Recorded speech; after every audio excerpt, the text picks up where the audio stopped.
Itu दिनै school दंबा बे हरनाय जानाय नङामोन सार फिसालायानो दाननाय जाहैबाय रावबो गैयामोन हाय लोगोफोर नोंथांमोनखौ आंनि गुबुन मोनसे गोदान भिडिअ फिन खेबसेबाव आंनि गोसो गोरबोनिफ्राय बरायहरना लाग्रोनाय थाबाय आरो बुथेथे बरखौ लानानै आसा खालामो नोंथांमोनाबो इसोरनि उनाव मोजाङै दङ ओमफ्राय आंबो दासान्दि मोजाङै दङ दि लोगोफोर ओमफ्राय दिनै मा ब्लग भिडिअ लाबोनो हायो सानसेनि गेजेराव नोंथांमोना भिडिअखौ जोबजासिम नायलांबानो जाबाय ओमफ्राय सोरबाफोर आंनि चेनेलाव गोदानै हाबसननाय नायदोंबा प्लिज माने साबस्क्राइब खालामना गालांबानो जाबाय लोगोसे बेल आइकनखौबो दाबायना होलांबानो जाबाय लोगोफोर ओमफ्राय माने दिनैयो फुङावनो ना सा गुरना फैबाय आं लोगोफोर ओमफ्राय स्र'ल' दुगैस्र'दो आरो जेबो माने थाव साव जेबो लगायाखै ओमफ्राय ओरैनो माने दुगैस्र'नानै गस्लाल' गानग्रोदां लोगोफोर ओमफ्राय माने बिराद इमारजेन्सि आरो खामानिफोरा लोगोफोर ओंखायनो माने ब्लग भिडिअखौनो लालांनो हायासै आङो ना गुरनाय समावबो ओमफ्राय मा ना मोनबोदों नोंथांमोननो एसे देखायना होलांसै नै जेंगाय लाखाबाय लोगोफोर बिराद मोजां ना नोंथांमोना लुगैनाङा नाखौ दै लोगोफोर बिराद मोजां ना नै लोगोफोर ओमफ्राय एसे माने जेंगायाव स्र' लखबना देखायनि र' आङो वाव नाना वाव बिराद मोजां लोगोफोर नै नाथुर बिमा गोजा दा नाथुर बिमा गोजा नै लोगोफोर जेंगावनो समनि आंखालाव माने भिडिअखौनो लालांनो मोनासै आङो फुङावनो थांबाय नालाय लोगोफोरजों आथुर ओमफ्राय नै भिडिअ जेबो हमनो मोनासै ओमफ्राय लोगोसे नै खुसिया वाव लकेल खुसिया लोगोफोर इमासेल' आरो खुसियाया नुनायाव फिसा जानो हागौ लोगोफोर शक्तिमान आरो बे बुस्थुआ आया थांबाय लकेल ना नाथुर बिमा बरिया बायनानै मोना बेफोरबायसा नाखौ आयै बरिया र' बाबा दांना आइदिन दाबा आंनि लोखियानो आइदिनदो खामफ्लाय लाबो बेल' नङा लोगोफोर आरो नै दा नाथुर दुनायबो दंबावोसो माने नाथुर दुनायखौ माने बेलेगै माने आलदायै लादो लोगोफोर ओमफ्राय माबा फिसा बुस्थु नालाय नागिरना मोना आरो होननानै आलदायै माने नै बेखौ माने सुस्र'खानानैबो लाखाबायबो आङो लोगोफोर नै ओमफ्राय एसे जारौ जाखाबायबो आरोना बोराया आंना मा ओंख्रि संना दोनखोथाय ओमफ्राय नाखौथ' गुरना लाबोबाय आं लोगोफोर ओमफ्राय गुरना लाबोबाबोथ' दा संनाय जाला मानो होनबाथाय टाइमा 1टा 2टा जालायलांबाय नालाय ओमफ्राय बोराया मा ओंख्रि संना दोनखो ओमफ्राय नोंथांमोननो देखायनोसै मा संदोबा नै लोगोफोर जि बरिया ओंख्रि संना दोनबाय लोगोफोर दाबो माने मोनखायाखै बोरायनि ओंख्रिया नै लोगोफोर दाउदैजों मा होनो आलु रोसि संदों नै लोगोफोर दाउदैखौ एवफ्रामनानै इदि माने हास' होदो आरो बिराद रोंगौहाय आंना बोरायाबो नै लोगोफोर जि गोथाव जानोसै आं ना गुरनानै मेंना फैनानै बरिया थेब्रे जानोसै आं बोरायनि आखाइनिफ्राय ना बोराय बरिया नुखाबाय दे बोराय बेसेबा गोथाव नुखाबाय नोंनि ओंख्रि संनायखौ दिनै आङो थिग जाखागोनहाय लोगोफोर गोथावथार जादों नै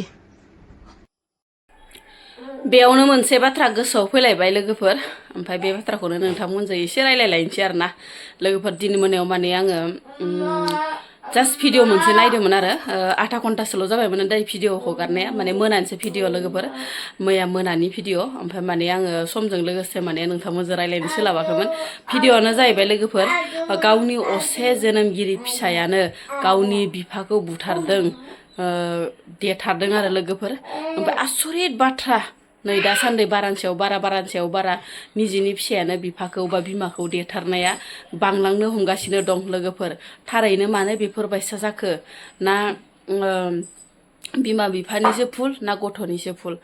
आसलते निजिनि जोनोमगिरि बिफाखौनो जुदि फुथारनो हायोब्ला होमबा जोङो मानो जोनोम होथारनो निजिनि फिसाखौ नङा होमबा लोगोफोर बेसेरा बोराया उन्दुनासो दंमोननो ओमफ्राय फिसालाया एसे माने माबाखानो आरो लोमजाबाय थादोंमोन जाहैबाय बेयावनो खर'फोरानो जानो हागौ एसे गाज्रि खोमा ओंखायनो बेफोरबायसा खालामबाय जियानो जादोला बिराद दुखु मोनदो आरो भिडिअखौ नुनानै मानो होनबाथाय निजिनि जोनोमगिरि बिफाखौ बिदि बुथारनाय बा जोनोमगिरि बिमाखौ बुथारनाय बेफोरबायसा भिडिअ नुयोबा बिराद खास्रि बिस्रि मोनो आरोना गोजांस्रिव मोनो आरोना जोंफोराबो दायो सासे गथ' गथायनि बिमा नालाय जोंबो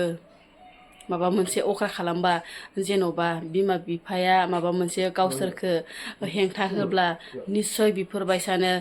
अख्रा फाथिबायगोन खोमा माबाबायगोन खोमा ओरै होननानै भाबियो आरोना लोगोफोर आसलथे बिराद दाबायदिनो गथ'फोरा ओरैबायसा गरम गरम थायोना लोगोफोर बिमा बिफाया फंसेबो माने गावसोरखौ बाथायनो बा गावसोरखौ माने दमन खालामनोनो हायि बायदि आरोना खायसे खायसेनि आरो लोगोफोर ओमफ्राय माने गावसोरसो बिराद अख्रा माने जों फंसे होनबाथाय गावसोर माने फंनै फंथाम माने मोनगोनसो ओरै रखम आरोना ओरैबायसा माने थासारिया गाज्रि जानो हमगासिनो दङ लोगोफोर ओमफ्राय जियानो जादोंला भिडिअखौ एसे नायना लाबानो जाबाय मा होनदों आइजोआ सासे आइजोआ माने बुंदों आरो ओमफ्राय बिथां आइजोआ मा होनलांखो खोनासंना लाबानो जाबाय।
आं फाख्रिगुरि गामिनि गावबुरा दुर्गाराम नार्जारि आंबो थारमाने बे घटनाखौ इसिबां मिथिया माने खबर मोननायनि थाखाय आङो गामिनि गावबुरा हिसाबै फैनाय जादों जास्ट खालामनाय जादों दा पुलिस फैबाय थ' नेक्स्ट फिसाला जिखिनि दायनिगिरि बेखौ लांबाय पुलिसा फैनानै दा जों रायजोनि बाय बाहागिफोर जयैनो दङ ओमफ्राय बिफायाथ' माने सादा सिदा मानसि बिनि बिफाया जों मिथिगौ उन्दैनिफ्राय जों ज' थालायनाय एखे गामिनि मानसि दा गेजेर खल'आव दिनैहाय मा जादों जों मिथिया हयथ' बिनि फिसालाया उन्दै समाव हयथ' ड्राग्स लादोंमोन जायनि थाखाय बियो माने न'निफ्रायबो बारा ओंखारामोन बेनिफ्राय बियो 2015 बा 14सोआव बियो ओंखारलांनानै बियो सायाव हाबहैदों सायाव मोजां पजिसन फैदोंमोन बेस्रा आर्सारियाव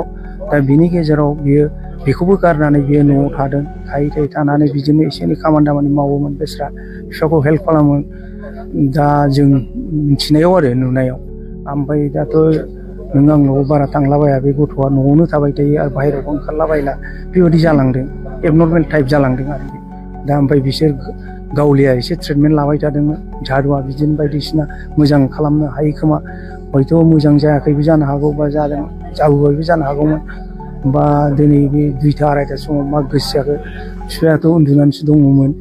जेबो दावराव खोनायाखै माने खोनाखै न'नि माने गावनि बिमा असेयानो खोन्थायाखै बियो मोसौ लायनो थांनाय समावनो बियो अलरेडि बे खामानिखौ मावनानै दोनबाय बे न'नि रुवाखौ बै न'आव दं नामा लायनानै बेजों देनानै ओमफ्राय प्लास गोदोनायाव दानदों नामा मोनसे बे उन्दुनानै दंमोन बेस्रा मोनसे थैबाय दा बेनोसै आरोखि बेस्रा बे दानि सामार भेकेसन बे स्कुलावबो थांनो हाया बन्द'नि थाखाय बे न'आव दंमोन बा बे जायो 4 ग्रेडआव मावो एसे सुखिदारसो दा बेस्रा अब्लाबो मोजाङैनो दंमोन मोजाङै थांनानै दंमोन हारसिंल' गथ'मोन अन्थाव बाथाव जोंनो मोजां मोनो दा जोंजों रायलायो थांलाय फैलाय बिराद मोजांमोन दा बिदि हठात जाबाय आंनि शक जादों आरोखि खोनानानै हाब मारै बिदि जाखो आं माने बिदि माबा बे आरोखि ओमफ्राय लास्टलि दिनै खोनाबाय खोनानाय लोगो लोगो जों फैबाय नायफैबाय फिसालाथ' जनानै दं दा जानांगौ माने हयथ' हायाबो जानो हागौमोन दा माने बिफायाबो अन्थाव बाथाव ओरै हारसिं मानसिना ओरैबो न'नि प्रपार्टि नायनो हाया बे प्लास बे स्कुल डिउटि थाबाय थांबाय फैबाय हयथ' दिनै स्कुल दंबा बे घटनाया जानाय नङामोन सार आंनि मिथिनायाव साननायाव आरो दा एसे एनै जेसे थेंकिउ फिसालायानो दाननाय जाहैबाय रावबो गैयामोन गथ'फ्राबो बाहेरायाव जोबसोमोन ओमफ्राय आं दंमोन आरो आं मोसौ सानसुआव माबा हैयोना मोसौखौ बोथोर होयो थांदोंमोन आं ओमफ्राय बिफाया बेयावनो जौ एसे लोंनानै ओंखाम जानानै उन्दुनानै थादोंमोन ओमफ्राय मा हथात बिदि जाखो मिन्थिया गथ'आ मा हथात बेबायदि रागा जोंखो दावरावबो जायाखै 26फोर जाबाय खोमा मानसिया बेमाराव दंखायो गथ'आ गोबावसै आगोलावहाय आसारि गेलेयोमोन ना बैयाव बिनिफ्रायनो बोरैबा जाबोनानै 7 बोसोरसो जाबाय बेमार जानाया बियो औ बाय खेला गेलेयोमोन बे मोनथिला ओहो ओमफ्राय न'आवथ' जेबो निसा जाया बे थांखु पर्यन्थ जेबो जाया जौ लोङा जेबो निसाखौनो जाया ओहो नांलायाखै दिनैथ' जेबो दावराव गैया बेहाबो दलरसो उन्दुफैदोंमोन हथात बोरै बिदि जाखो रुवा